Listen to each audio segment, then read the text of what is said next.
Olá, seja muito bem-vindo. É sempre muito bom estar em sua companhia. E a partir de agora você acompanha comigo as notícias do Brasil e do mundo. E eu começo essa edição com uma notícia que vai interessar principalmente para você que tem carro flex. Olha só, a gasolina está mais vantajosa que o álcool em quase todo o país. O levantamento da Agência Nacional de Petróleo indicou que em 430 cidades avaliadas, em apenas 28 é melhor abastecer com álcool. O preço da gasolina vem caindo nas bombas desde o início de julho. E com isso, o combustível vem ganhando competitividade sobre o etanol. Dados da Agência Nacional de Petróleo mostram que o litro da gasolina era vendido na semana passada em média R$ 5,40, uma queda de 27% sobre o preço médio de R$ 7,39 registrado no último levantamento semanal de junho. O preço do etanol também caiu na mesma comparação, mas o recuo foi menor, de 18,3%. Com isso, dados da agência revelaram que apenas em Mato Grosso, abastecer com álcool é mais vantajoso que encher o tanque com gasolina. E entre os 430 municípios em que a ANP traz os preços médios tanto do etanol quanto da gasolina, em apenas 28 o álcool apresenta mais vantagem na hora de abastecer. A vantagem do etanol é calculada considerando que o biocombustível tem, em média, 70% do poder calorífico da gasolina. Assim, para saber se o etanol é mais vantajoso ou não, basta multiplicar o valor do litro da gasolina por 0,7. Se o valor resultante for menor que o litro do etanol, é melhor abastecer com gasolina. Se for maior, o etanol é a melhor opção. E ainda sobre esse assunto, pode vir mais redução nos combustíveis nos próximos dias. Isso porque o petróleo voltou ao nível anterior à guerra na Ucrânia, com o valor de $90 o barril. Com isso, o que deve reduzir ainda mais o preço da gasolina e do diesel, como eu disse, nos próximos dias. E a gente muda de assunto agora e fala de notícias internacionais. A invasão da Ucrânia pela Rússia completa 6 meses amanhã. De acordo com dados oficiais, desde o início, no dia 24 de fevereiro, o conflito já provocou a morte de mais de 9 mil soldados, 10 mil civis e, além disso, forçou milhões de pessoas a deixarem o país. O que parecia ser uma operação relâmpago resultou em uma guerra clássica sem sinais de que vai terminar em breve. As duas partes têm sofrido grandes perdas humanas e materiais, sem que nenhuma pareça disposta a um cessar-fogo ou a diálogos de paz. Os ucranianos travam o que chamam de uma luta existencial para defender a nação, considerada por Vladimir Putin uma falácia histórica. O presidente da Rússia apresentou o conflito como parte da resistência à expansão da Organização do Tratado do Atlântico Norte, o que torna inaceitável qualquer noção de derrota.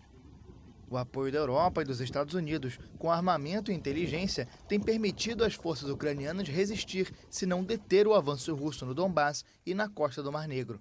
Mas esse ritmo também tem possibilitado à Rússia consolidar as posições nestas áreas, apoiando-se certamente em uma presença militar fortalecida na Crimeia desde a anexação da península em 2014. A iminente chegada do inverno vai colocar à prova a determinação dos ucranianos, especialmente se sofrerem restrições severas no fornecimento de energia e mais pessoas forem forçadas a abandonar as casas. A Rússia parece decidida a pagar o preço de uma longa guerra de desgaste. Os aliados ocidentais da Ucrânia têm tentado estrangular a economia russa e reduziram drasticamente as compras de petróleo e gás, com sanções que restringiram as importações de produtos russos e obrigaram muitas empresas a deixar o país. Apesar disso, as receitas das exportações da Rússia cresceram desde o início do conflito. Se a guerra adentrar o inverno e o ano que vem, o futuro vai depender da manutenção do apoio ocidental a Kiev, sujeito ao impacto que o conflito tem causado nas famílias na forma de uma inflação elevada. Mas se a ajuda continuar e nenhum erro grande for cometido, a vantagem militar russa pode diminuir, o que prejudicaria Putin antes das eleições presidenciais de março de 2024. E centenas de pessoas compareceram ao funeral de Daria Dugina, filha de um importante aliado do presidente Vladimir Putin. O ministro das Relações Exteriores, Sergei Lavrov, afirmou que os responsáveis pelo ataque à bomba que matou a jovem não serão perdoados.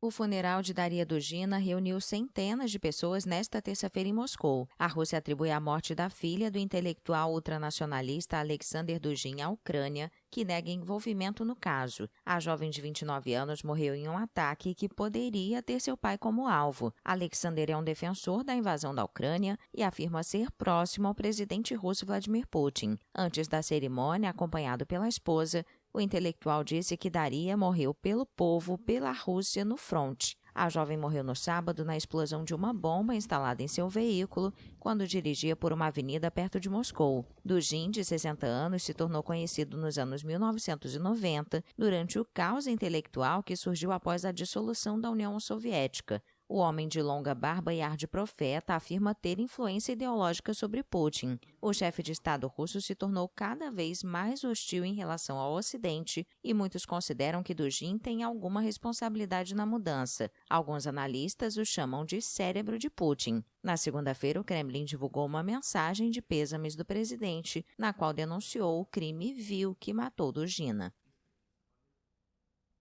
E eu falo de saúde agora. Um recente estudo do Reino Unido, com milhares de pessoas, mostrou que fazer exercício físico ajuda na prevenção de demência. O que ainda gera dúvidas é sobre qual seria o melhor tipo, frequência e intensidade do exercício. Acompanhe. Não existe uma receita ideal de atividade física ainda, mas nos últimos meses, 3 grandes estudos de longo prazo tentaram caracterizar alguma que pudesse resultar em uma maior proteção geral contra a demência. Por anos, milhares de pessoas foram acompanhadas e, como resultado, foi possível constatar que a atividade física regular, de muitas formas, tem um papel substancial na diminuição do risco de desenvolver a doença.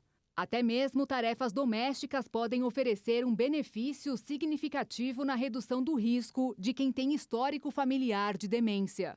Um dos 3 estudos, por exemplo, publicado no dia 27 de julho na revista Neurology, analisou informações de saúde de 501.376 participantes que não sofriam de demência para estabelecer ligações entre a atividade física e o risco de desenvolver a doença.